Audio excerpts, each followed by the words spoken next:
Today, we are really focusing on what your offer should be to truly support your goals. And I've invited Jane Baalam, director at RRM, who she's a rewards specialist. So I believe that she can really help you address that question. What we aim to do is really bust some common misconceptions about this whole area of reward and recognition, um, and let's share some common mistakes, if we can, so others can benefit from hindsight and avoid them. Is that okay, Jane? Yeah, I mean, although I would say that as long as you've got people working for you and they're staying with you, you're probably not making mistakes so much as just not engaging as much as you can with people. Okay, yeah, very very good point. And welcome. Delighted Thank you. delighted to have you on, Jane. So It's a pleasure to be here. we've talked about busting common misconceptions. Mhm. Um, you deal with this all the time. What are the most common misconceptions you come across? I think from my perspective, the biggest mistake or misconception that companies have is that they know best what their Okay. employees want. And this is the kind of parent father attitude that quite a lot of organisations adopt. And it's a historical thing, Okay. but it's a learned behaviour too. Right. So we've learned it from our employers as we go. So we start up our businesses and we are an employer and we follow the processes and practices that they adopted. And one of the things that we have now is this thing where, as an employer, we think we know what our employees want, but we don't necessarily know. And we make assumptions, quite broad assumptions, about what Yeah. employees are expecting and want in their pay and rewards without actually checking that that's true. The best example I can give is working with a team of leaders who were deciding what pay and benefits scheme they should be using. And Yeah. one of the managers, they'll want insurance and they'll want, a good pension and and I was like, well, why do you say that? And he said, well, that's what I want. And I was like, so you're assuming that everybody who works for you is a 55-year-old male who's looking at retirement around the corner. I see the challenge. Yeah, Interestingly, it has quite a read across because I do quite a lot of stuff on communications, and one of the very principles that that we instill in people is not everyone's like you. You need to treat them as exactly. they would like to be treated, not as you would like to be treated. And you're saying the exact same thing, aren't you, for awards? Yeah. So yeah, when we set up our pay structures, the best way to get people to engage with our pay structure, whatever we've chosen, and there's really only 9 of them, and just everything else is a kind of mishmash of all the others, is Okay. that we if we engage our staff or we engage the managers in helping us put that pay structure together, then they will use it, work with it, tell you what's going right, tell you when it's going wrong, and ensure that you are doing the right thing for them long before they leave. If you don't, if you just do it, the chances are that they won't tell you, they'll just leave. And you'll be left wondering why. So from the Okay. pay and reward side, if you want your staff to support your goals, one, engage them with with their pay and reward. Two, check that what you're putting in place actually does work with your goals and not against them. And a typical Okay. example of this, I mean, HR strategy, not all organisations even have an organisation strategy. It's something like 80% of organisations don't even have an organisation strategy, let alone an HR strategy. And if you haven't got an HR Really? Yeah. strategy, you probably haven't got a reward strategy. But if you think, what's our goals? And then you say, well, we want to grow the business. We want more people to join us and help us sell more product. But actually, we want to be the employer of choice. That's our goal. Well, actually, if you want to be the employer of choice, pay good salaries, They'll make you the top of the list of employer of choice. Give people choices about the benefits that you're going to offer them. And yeah, and also be flexible in how and when you pay them. A lot of people assume flexibility is about working life, and we hear the phrase work-life balance. But what about if we were flexible about how and when we paid our staff? Okay, what from a personal cash flow perspective, almost? Yeah, so there's a lot of organisations are one of the worst messages I hear with pay is we are a national living wage employer, or we pay the national minimum wage. Great, you're paying the minimum you can get away with. Be careful with that phrase. We pay the national minimum wage, because people might not. Your value in people, is it? It doesn't necessarily say what you think it says. On the face of it, that looks like a good thing, but the message that somebody might be reading is you pay the minimum you need to pay me.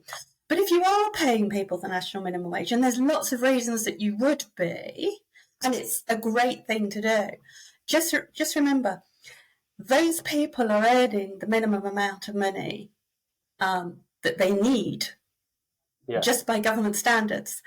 Why are you paying it to them monthly? Why wouldn't you pay it fortnightly or weekly?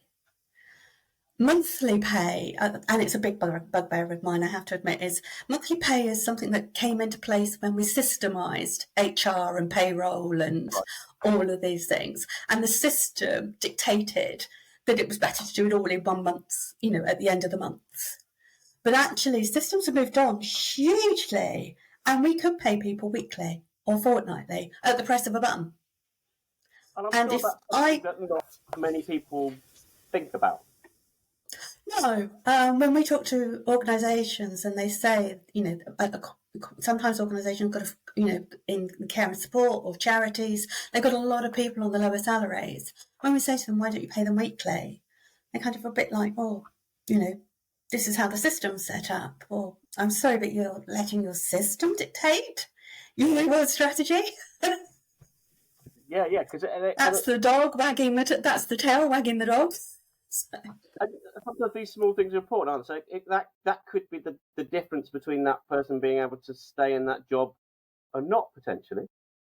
Yeah, and if you said to an employee when they were giving you the bank details, would you rather be paid weekly, fortnightly or monthly? You're giving them choice, and it's not choice that they will necessarily get elsewhere. And if you're running on a tight budget, weekly pay will probably be the difference between staying and leaving. Now, especially if you've got to wait 3 weeks or 4 weeks before you get your next paycheck. Excellent. I don't know. I'll play devil's advocate for the sake of some people, because I'm sure you hear this stuff all the time.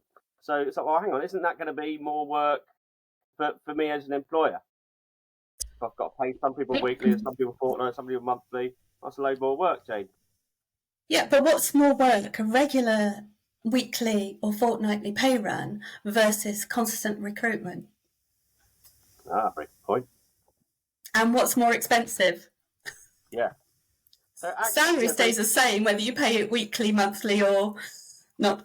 Recruitment costs you up to 30% of your salaries.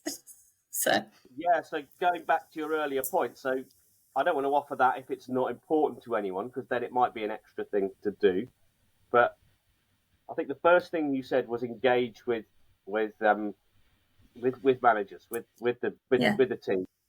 What advice would you give to people on that? Because it's a difficult subject to talk about. So again, I'll play the idiot if you like, and say, okay, well, if I ask people what they want, they'll say more money. Obviously, you've got to ask things in a different way. What's your advice to people you'd give to have those conversations? Yeah, there's another assumption in there, is that people only work for you for the money.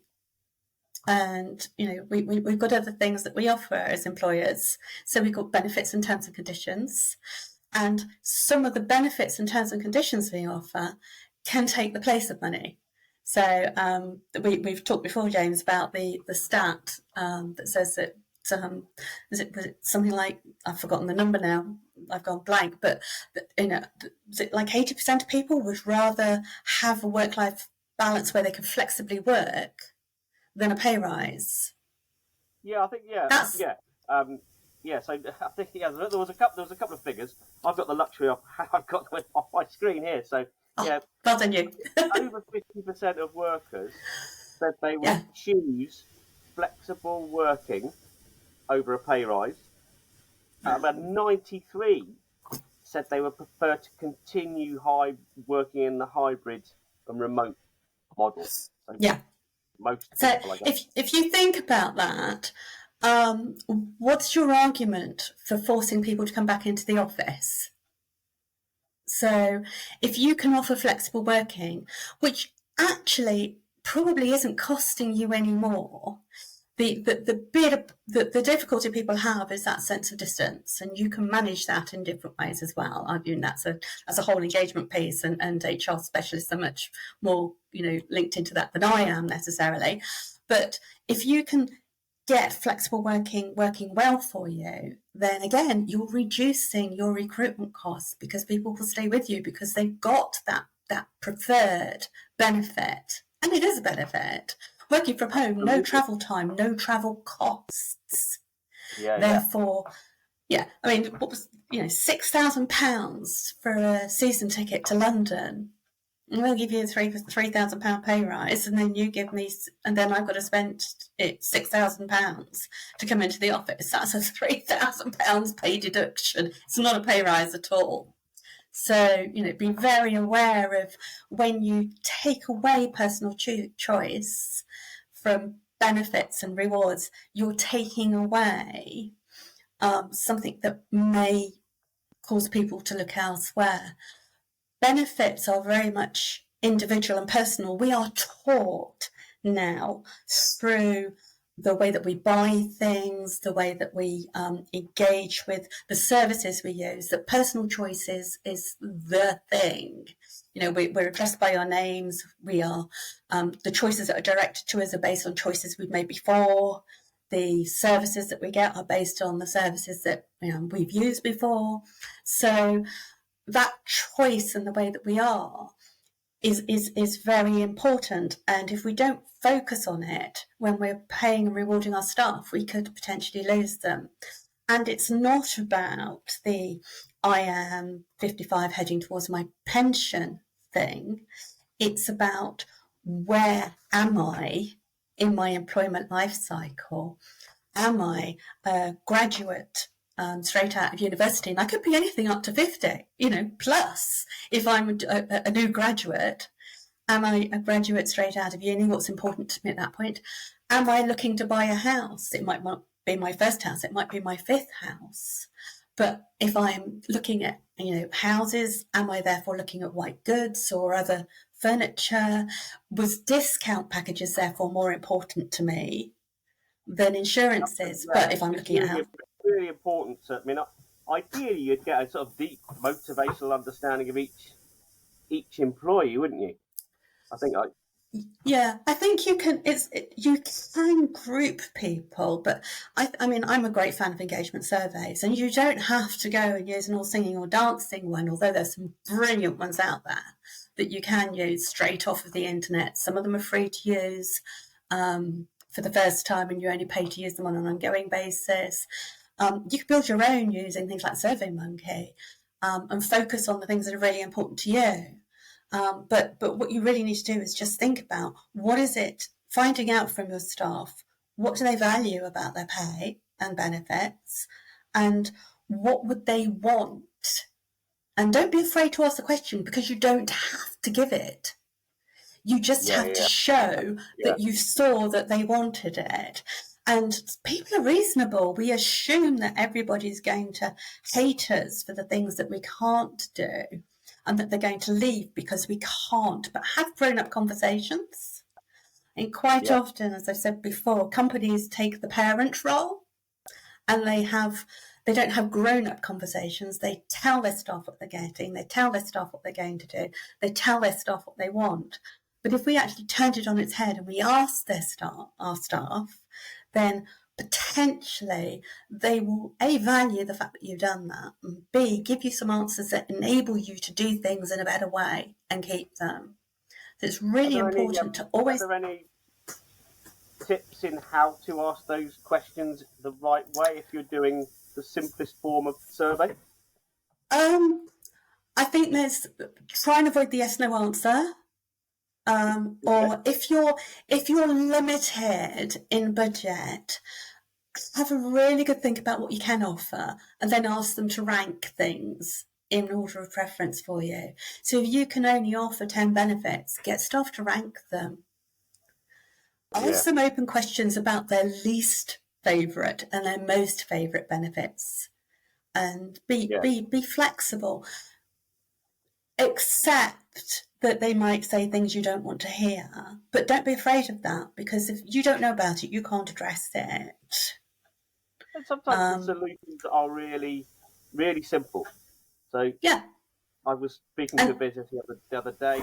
They had a scenario where people were coming into the office more frequently after COVID. So not everyone likes that because of more travel and other things. Mm-hmm. I think this person had a dog.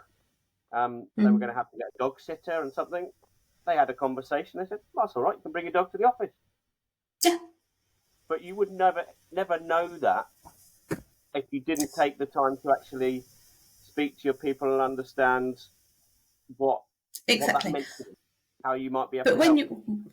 When you're looking at these things, bear in mind the collective position as well. You don't have to lump everybody together, but do sense check and just be aware of the person who's not comfortable with dogs. Yep. And how you manage that. It's only about, you don't have to say no, we're not going to do it. It's just about managing it so the person who's not comfortable doesn't feel that they're being put in a position that they can't accept. Grown-up discussions, people are so reasonable when you give them grown-up choices and have grown-up discussions. I deal a lot with equal pay. And the biggest issue and the reason that equal pay cases end up in court is because the company did nothing and they didn't have grown-up discussions. So instead of saying to the individual, we need to look into this and we need to identify the gap and then we need to take steps to resolve the gap. And if it's a big problem, it might take us more than 1 year to do that. They just bury their heads in the sand or ignore it. And then the individual finds themselves in a situation where actually their message, I'm being treated unfairly, has been ignored for a number of years. And what happens is they leave for another reason and then they take out an equal pay claim because, why wouldn't you? They can. Yeah. And equal pay isn't just about, of course, men and women. It's about paying everybody fairly and teaching managers to make good decisions about pay is also fundamental. So teach your managers how your pay structures work and teach them to answer the questions that they're going to get asked. And then teach them to be brave because we're British, we don't talk. Okay, what do you mean by being brave there, Jane, in this scenario? Yeah. Well, being British, I don't like to talk about pay. And I want to have somebody to blame if you're not happy, so I'll just tell you it's HR. Or I'll just tell you we haven't got the budget. I won't actually talk about what that really means and the choices that as a business owner you have to make. People may well understand if it's going to take a little longer to solve a problem. What they won't understand is why there's a difference between them and the person next to them. Absolutely. And you talked earlier on, I just wanted to dive into a bit deeper about if you want the best people, pay the best wages. Now, there's half of me that's going, oh yeah, totally, yeah, of course, you don't want to, pay peanuts to get monkeys kind of scenario. So yeah, you've got to pay well. But then there's probably a small group that think they can pay a ridiculous amount of money and that's it. Probably they may not be your clients, but you know who I'm talking about. So how do you get this balance between paying well, because it's generally pay and other stuff, isn't it? How do you get that balance right? Again, pay is, our fundamental reasons for working in the UK. You can't exist in the UK without money. So let's focus on that first and foremost. Focus on what you can pay, what you can afford to pay.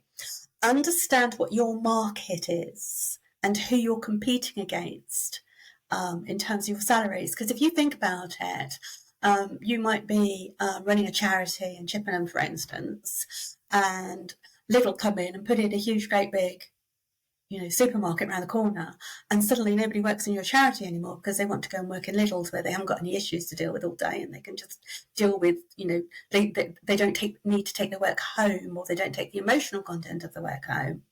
So it's an easier choice to make, and Lidl's pay above national minimum wage. So you're kind of in a stuck situation. Sorry, I'm advertising a Lidl's here, but I'm not. I'm just giving an example. Other supermarkets are available. Other supermarkets are. But think about, the message you're giving with your pay in that respect. If you want to be the employer of choice, you're probably going to need to pay better than market. If you want to employ the best, then you're going to be competing for the best. So you're probably going to have to pay better than market to do it, unless you're in a vocational situation. And again, there's almost, I don't know, I'm seeing a matrix in my head. I'm quite a visual person, between some of that external competitive forces and the however you classify groups of people. Could be, Yes. I don't know, life stage might be one example. If I was looking at it the other day, and I was like, well, actually, amongst sort of, there was another survey done. I think it was the same thing. I was reading a report on this the other day, and it's like, well, there was a whole group of, sort of 20 to 29-year-old women who were rejecting their pension just because they wanted more money now. Times are quite expensive, aren't they?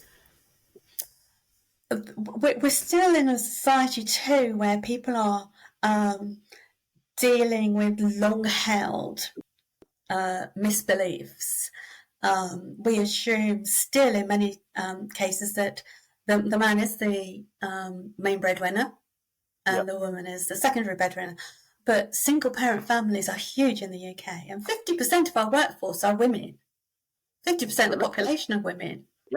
I'm a great believer in putting money where it's going to be spent. Why don't you pay the women more? They'll spend more money, the economy will grow. So makes sense to me, and it's been proven in other organisations.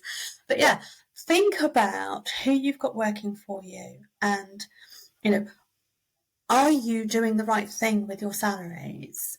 Have you got a glass ceiling you didn't even know you had?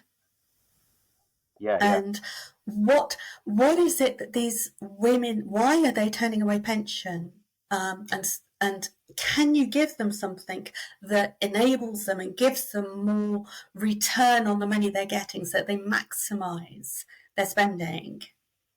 So, apart, aside from pensions, is there savings? Is there discounts and schemes like that you can bring in that will, at the end of the day, give them more money in their pocket, and then they can start thinking seriously about pensions? I've heard people, from an organisational perspective, it's quite an easy investment. They get a financial advisor in that then gives all of their employees financial advice. So what they're doing and with their money that they get after tax can go a lot further, and it's a relatively small investment if your business is big enough.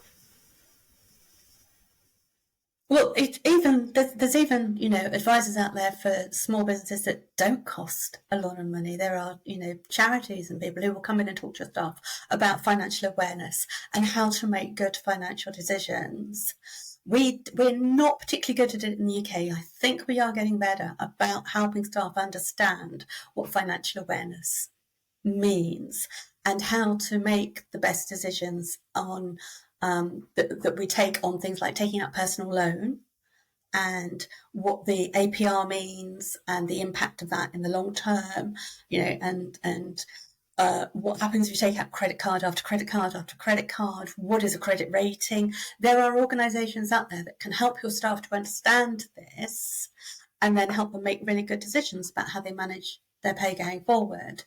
And there are also organisations out there that will enable staff to get access to their pay in a different way, so that so that if you have that panic moment when your only means of getting to work is your car and it's broken down and you've got to pay £1,000. There are organisations out there that enable staff to access that money without tacking on the huge loan costs. So do your research about who can help your staff with making these good decisions. I mean, the Money Advisory Service is a great place to start. There are your local cooperative loan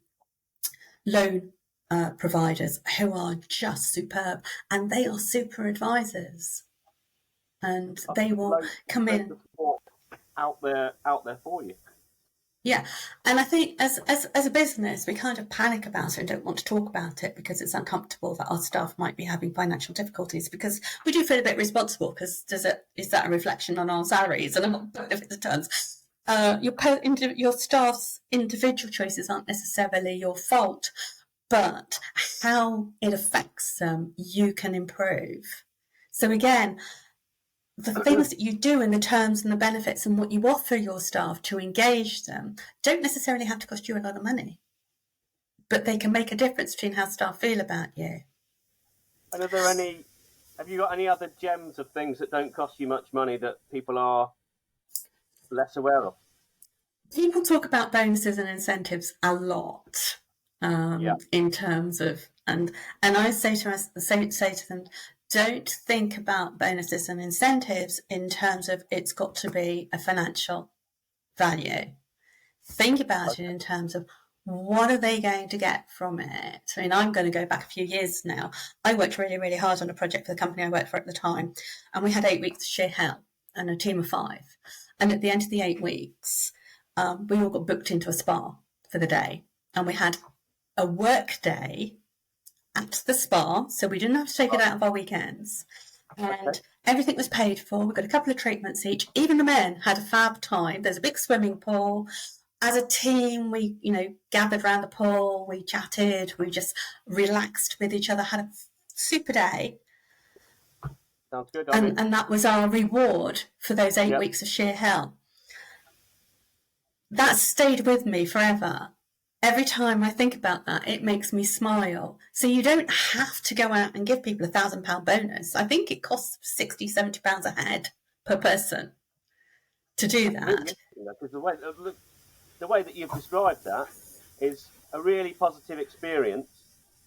But without that experience, we would have just had 8 weeks of sheer hell. I think that's what you said. So if they hadn't done that, you wouldn't have felt that good, would you? No. It was a huge thank you. I mean, we knew the project we were working on was going to be difficult. We knew it was going to be tough. We knew at the end of it that the team was going to be, really, really tired, stressed, and overworked feeling. But the key thing in that wasn't that we just knew it. We did something about it. I'm a great believer that doing something is better than doing nothing. And in the UK, we're so tentative and nervous. So I don't know if you've ever met a bunch of Americans. You go and meet a bunch of Americans. They say hello, they say who they are, to tell you what they're doing, tell you how much they earn. Almost in that order. It's kind of frightening. They might tell you about their family first. Sometimes they don't. It's kind of frightening for us, because the last thing we talk about, my friends don't know how much I earn. So, We're very polite people. We don't talk about very, very reserved about these sort of things. But actually, if we're a little bit more open about it with our employees, if we are a bit more transparent, transparency doesn't have to be laying out the cards of every individual and how much they're paid. It's about having processes. It's about having conversations. It's about engaging people to take part in the decisions and letting people help you come to the decisions that are good for your business and for them. It's in terms of let's dive into incentives a little bit more. So the one that you mentioned, for example, was that? Did you know that was coming, or was that a thank you? It was a thank you. Okay, so let's look at the difference there, because you've got thank yous, effectively something like I've done this, I'd like to thank you like this, or you've got the incentives that there's a bit of a carrot, if you like. I'm going to put something out there to encourage people to work in a different way, or work harder, or be cleverer, or do whatever it takes to achieve a goal for them or a goal for the business. What's your best practice thoughts on those? Again, think it through and think about it really carefully. Incentives are great, but will they work with the people that you've got? Not everybody is motivated by a financial incentive. So think carefully about that.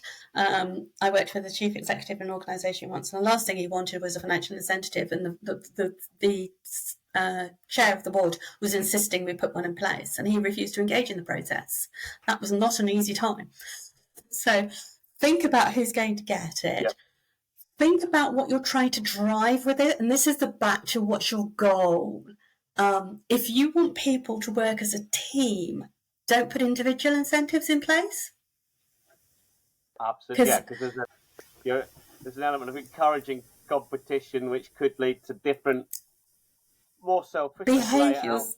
Yeah, I can't help you deliver that team result because I'm focusing on my incentive. And I'm not going to help you because I'm focusing on my incentive.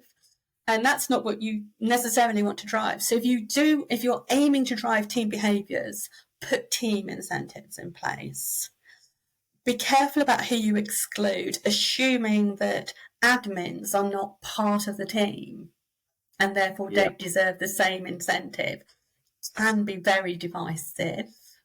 And if you're saying we're all one big team in this organisation, don't then say to the admins, except you guys, sorry, you're not operational, you're not delivering it.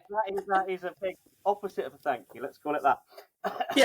That's kind of kicking the teeth, because you may not be the person out operationally doing whatever it was that is being done, but actually without you there's probably a big gap in the process. So bear in mind who you're including and excluding.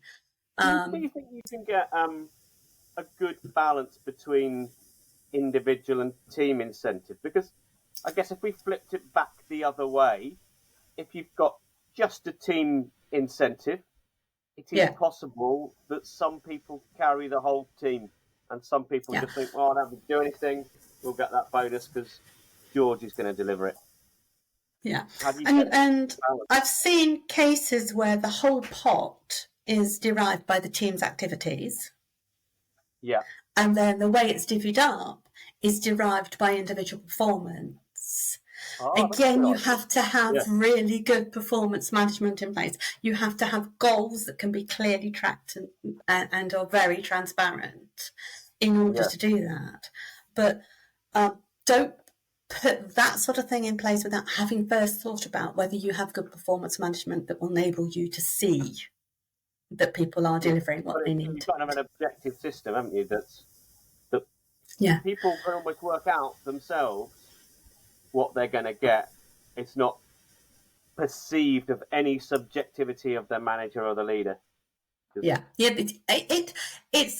got to be that there's it's clear what is driving it in terms of the goals. I worked with an organisation who's putting in an incentive scheme for completion bonuses, but one of their goals was to change the culture of the management team and the staff and the way that they behave towards each other. If I say the words construction, you'll understand that there's quite a strong culture change required. Okay. And so they made a team bonus pot, but you could earn the bonus, but the final hurdle was your adherence to the culture. Yeah. And so if you were working counter to the culture, then your bonus might not get paid. And the management team had to make that final decision and about how much leeway they would give somebody. But if somebody was showing huge improvement in their attitudes and their culture and was driving the new culture forward, they were going to get the bonus. But if somebody folded their arms and simply refused and carried on to behave like the ultimate you don't need to say the word football manager they might have been before. Yeah. So searching for a good word to use. Then what they were doing was saying to those people, well, a portion of your bonus is at risk. unless you start to behave differently. And they're very clear at the outset. A portion of your bonus depends on you adopting our new behaviours going forward. These are values we want to instill in this organisation. If you can't adopt them, then you're going to lose a proportion of your bonus. And if you continue in that can't adopt approach, then potentially we will manage you out in a performance management process. Right, okay. And again, I guess it's very, very important to then really clearly define what those behaviours look like. What's bad, what's good, what's great. Yeah. So again, it becomes quite an objective exercise. Yeah. And people always say, oh, we couldn't define what our values, what looked good and what didn't. And I quite often say, well, who was making that decision? And again, it's back to the engage people in making that decision. What if you're at this level, what looks good? And get staff to tell you what they see is good and what they see isn't. Absolutely, no, really good. I love the really simple concept of that pot that the team generate, and then how it's divvied up. And I guess the beauty for the business is that the size of the pot could be related to the performance. Yeah. It pays for itself. Mm-hmm. Yeah, I'm not a fan of having bonuses that don't somehow pay for themselves, because that's how businesses end up in big trouble. Yeah. And it's how they end up saying we can't give it you. And presumably once you've got that pot and you divvy it up, then you could choose, because you've touched on this earlier on, you could choose to tailor that, personalise it, couldn't you? You could say to people, do you want your cash to go, here's the bonus pot, what do you want to do with that? Do you want to put it towards expenditure on a benefit of choice? Do you want to put it towards your pension? Do you want to put it towards insurances? What is it you want to do? Or do you want the cash? Yeah, because it kind of breaks down, doesn't it, into sort of money or things that are of monetary value given to you in the most tax efficient way. Yeah. And another big one is time, isn't it? Yeah. Yeah. Do you want so many days off instead of the bonus? Some people, time is everything, and they're coming to work so that they can take their time off. And I know somebody who runs a business. Some people do. I don't know. Some people do overtime. Some people can trade holidays. What's your advice on time? Time's a really difficult one, because time is very, very subjective. Because it's not what we do with our time when we're at work that can be the issue. It's how much of it we need after work. So time as a reward can be hugely valuable. Some people will really, really appreciate being given a day off because they've achieved a key milestone, like 2 years. Yeah. Here, having a day off. Some people really appreciate giving the day off on their birthday, because actually the one thing that we all have personally is birthdays. So what's the most personal thing you can give somebody? A day off on their birthday. Absolutely. My last guest does that for their team. I thought it was a wonderful idea. Absolutely. Yeah. And so there's really some really, really good ways of giving people time off for education. I mean, I was mildly amused and that as organisations, the other thing we don't do is think about what we do as an organisation and how we use that to reward our staff. But taking it back to education, I did some work with a college, and they forgot to list in their long list of very, very good benefits that they actually paid for your college course. So if you wanted to go and take a college course, the college would pay for it. It actually didn't cost the college that much, because the cost was an internal cost. But for a member of staff, something like the CIPD or an engineering course or a 3 or 4 year graduate course can be thousands of pounds. That's a huge benefit if you don't have to pay that because you're working somewhere that's giving it to you. Even if you're speaking to those businesses that don't have that internal resource, there's loads of investment in education, in apprenticeships at the moment. Yeah. So for a very tiny amount or nothing, look up the proper details, you Yeah. can give people a degree. Yeah, exactly. And levels, kind of level 3 to level, even a master's, I believe. yeah, and some of the work we've been doing, training and development that costs your employee nothing and you yeah, almost nothing. yeah, and some of the work we've been doing around generational differences, and everybody's Gen Zs and things, but they're all about learning. Everything they learn is on a project basis. I'm learning this for this project, and I want to take it with me to the next project as learned and experienced. Yeah. So that they're portfolio workers, and therefore, if you can give learning experiences as part of your reward package, again, you're engaging a group of staff, or potentially engaging a group of staff that you hadn't thought you could. So, Excellent. Any other tips for Gen Z? Because I know people, they're often yeah. My favourite is I love it when people come to me and say, Gen Zs, they don't communicate. Flipping it, they don't stop. But they are all about transparency. They are all about, if you cannot say to them, do not tell anybody this. So you can't say, I'm going to give you £1,000 bonus, don't tell anybody, because the first thing they'll do is come out, get on their, whatever their favourite messaging app is, and tell all their mates. And before you know it, everybody knows. So, they just don't believe that we should be hiding anything. And so they're much more open and transparent than we are. So bear that in mind. Make really good decisions about what you tell them that they need to know and how you're going to grow their experience, because they love that experiential employment that allows them to move around, get lots of experience, portfolio, where to move on to the next opportunity. So don't assume that you're bringing a finance person in to work in your finance team all for the rest of their natural life, because potentially they're going to come in, get enough experience to finalise their qualification, and then go off and do something else. But people of my generation were brought up more in a kind of linear thinking way, wouldn't you? That you'd go into a business and you'd gradually get promoted in a similar field, and you'd stay there for quite a while. That was quite normal for a professional, Yeah, that was how I was brought up. Over 30 years ago, but that's changed completely, hasn't it?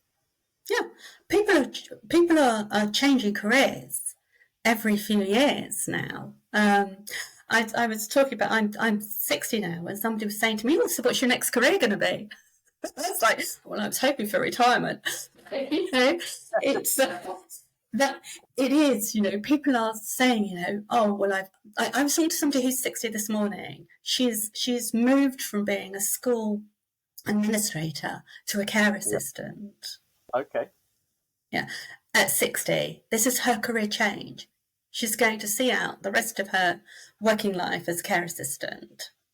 So a career decision that she made, she had to go and retrain to do that. So it isn't just the youngsters, it's everybody making career choices at different stages in their life and deciding whether or not the career they've got is the one they want to see them through to the end of their natural working life, whatever that's going to be. I'm completely that could require all kinds of flexibility if you want to retain people, couldn't it? I don't know. Why do we? It's hard. Actually, I was going to say it's harder in smaller organisations to give that experiential learning, but it isn't. As a small organisation, you have so much more opportunity to get people involved in things they wouldn't normally be involved in on their career path. If you are small, so you can say to them, "We need somebody to pick this up. Would you mind? Would you be interested in it?" It's slightly more difficult in bigger organisations where we are still much more linear, but it's not impossible. Secondments, career, flat career structures, career. What's the word I'm looking for? Don't you? It's almost a case of you think, oh, hang on, somebody might leave because they want to try something else. So it's like if you're bold enough or brave enough, I think a few words earlier, you could say, well, tell you what, I'll arrange you a month's work experience doing that at another company. Because you'll either come back with that experience and it'll be great, and you might do another one in the future, or you will decide that that's a far better career for you, which is probably better to decide sooner or later. The armed forces do it all the time. They second people in and out on 3, 6, 9 months secondments to gain experience elsewhere, or to gain experience from elsewhere. And then, at the end of it, the 2 people who have switched posts have learned so much. They're still paid by their employer, whoever that might be, but they're working in another environment and they're learning a different thing to bring back into the workplace. And the worst thing we have is stagnation. This is what we always do because we've always done it. Is, as we know, one of the worst ways of moving your business forward. So, you can use... Again, the armed forces is a good example, aren't they? Because they will have... At the end of the experience, then they train, they help and support them in myriad of ways to go on to the next career outside, don't they? Yeah, and we don't ever think to ourselves in the more commercial world, I'm training this person up so that they can go and get better experience elsewhere. But actually, if we are training somebody up and they do and get better experience elsewhere, if we make it a good enough workplace that they are engaged with us, they may go off, but they'll probably come back. And absolutely. And what's the biggest? What's the biggest selling point for your organisation? Well, he left us. He was gone for 2.5 years, and now he's been back with us for 5. That doesn't sell your organisation when you're telling people about you. What does? I can't remember where this quote came from, but it was almost a case of, if we train them all up, won't they all leave? To which the response was, "Well, if we don't, stay, where are we going to be?" I think that was loads of untrained people. You better have some leave and some great people stay and develop, aren't you? Yeah, I've seen that a lot on a Virgin Atlantic poster, so fairly confident that that's where it came from. But yes, it is. Whatever they stay, flip a day. What sort of troubles and pain are we going to have?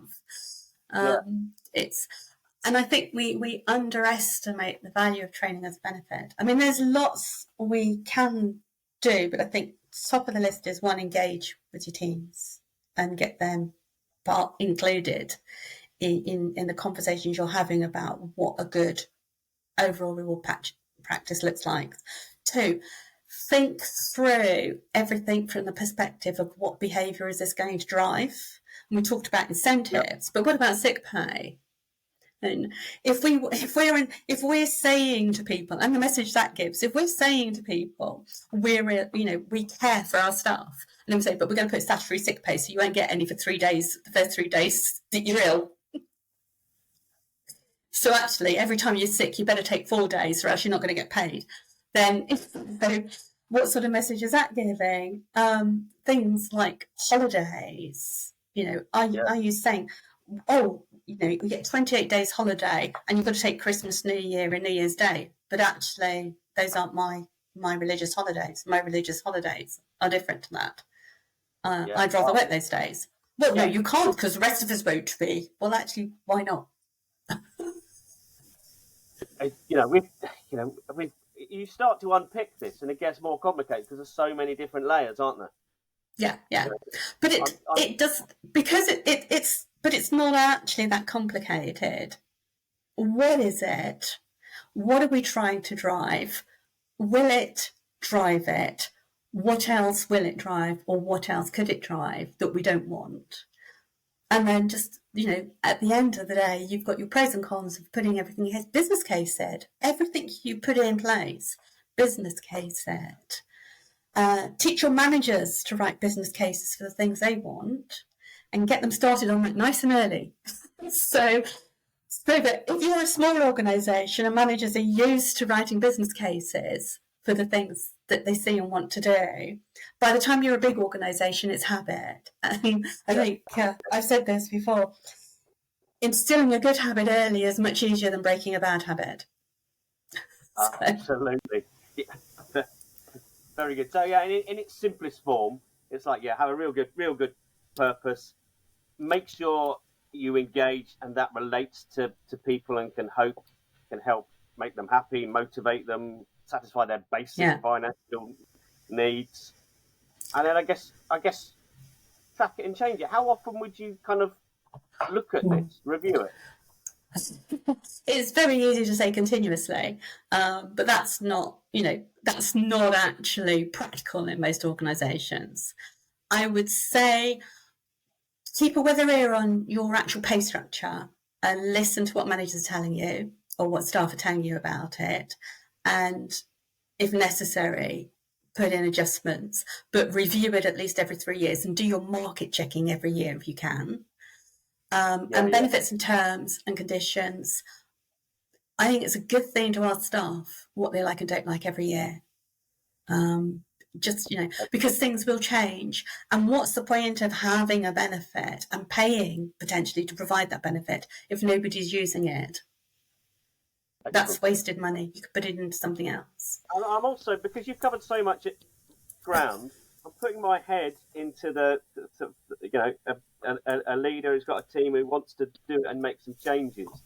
Almost I'm looking at it and say, well, is there anywhere kind of by lifestyle I can get a sort of a check of all of the things I might want to look at? Does something like that exist you could go and get? Oh, of course, yeah. And you can always start with our website. We've got a load of resources on there, which is www.rewardrisk.co.uk. So you can go on there. There's a resources page, and there's loads of blogs as well that cover all sorts of different things that are reward related. But also, the internet is a wonderful place, and everybody's up there with AI. If you use AI to look at a reward topic, ask it for its sources. And check that they are robust. Yeah, that's the one piece of advice I would give on that. And actually, if you ask it on anything, but particularly with salary related stuff, because it may be 2 or 3 years old that it's giving you, and that's no help at all. Yeah, and I have heard cases of it making stuff up. So yeah, I would. Yeah, it's unintentionally creative. So I think that the best case I've ever heard of so far is a solicitor in America who was dismissed and was defending his own dismissal, and he asked the AI to give him some cases, and it made up a couple, and it went to the tribunal, and the tribunal closed it down and dismissed the case on the basis that he couldn't even be bothered to make sure that the cases were true. Yeah, I think I heard a similar story, but it was actually the person, I don't know, the judge or whoever was making a decision had been quoted. He goes, "I never said that. It's not one of mine. AI clearly made it up." Yeah. Anyway, and that's we digress. We digress. Indeed. So thank you so much for sharing that whole wealth of tips. Just from a general business perspective, I ask everyone this: what would you say is the best business book that you would recommend to leaders? Yeah, I'm currently reading Donald Miller's How to Grow Your Small Business book, and it focuses on things like goals, and I think that's such an important thing. Everything's got to relate back to your goals, and I cannot get that message across. Even your reward strategy has to relate back to your goals, so make sure. So yeah, Donald Miller, How to Grow Your Small Business. Perfect.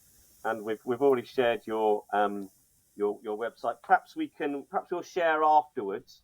If it's okay, because you made a couple of references to a couple of resources. Yeah. There was some evaluation tools that you could, some of which were free. Perhaps you could share those with me, and then I'll share those with people as part of this. Absolutely, and they're also on our website, but I'll send you direct links to them so you can pop them in the thing for people to pick up. So excellent, wonderful, Jane. Thank you so much for joining and sharing such a wealth of wisdom on rewards with us. Thank you very much. You're very welcome. Thank you for inviting me along. I've really enjoyed it. It's been a pleasure. Thank you. Thanks, James.